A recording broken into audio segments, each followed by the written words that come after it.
కొత్తగా కొనే వాహనాల మీద లైఫ్ ట్యాక్స్ అయితే పెంచట్లేదు. కేవలం 10% రోడ్ సేఫ్టీ సెస్ వేస్తాం. అంటే ఇక అది విచిత్రం, దానికి ఆ పదం కొంచెం బూతు పూదంతో కూడినటువంటి సామెత చెప్తే అసహ్యంగా ఉంటుంది, అసభ్యకరంగా కూడా ఉంటుంది.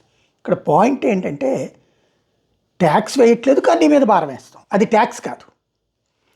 అమరావతి సెస్ ఉంది, అది గతంలో చంద్రబాబు గారు పెట్టింది. జగన్ ఉన్నప్పుడు ఆ సెస్ కంటిన్యూ చేశారు, డబ్బులు ఏం చేశారు తెలియదు, అమరావతికి ఏం ఖర్చు పెట్టాలి. రోడ్డు సెస్ జగన్ ఉన్నప్పుడు వేశాడు, ఆ సెస్ డబ్బులు కలెక్ట్ చేశారు, రోడ్లు అయితే వేయలేదు.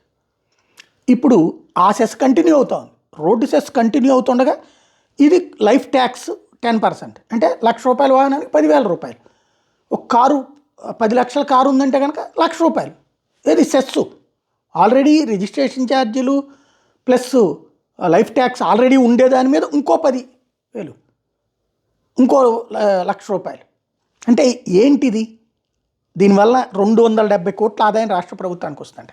కానీ జనం జేబులు ఎంత చిల్లిపడుతోంది?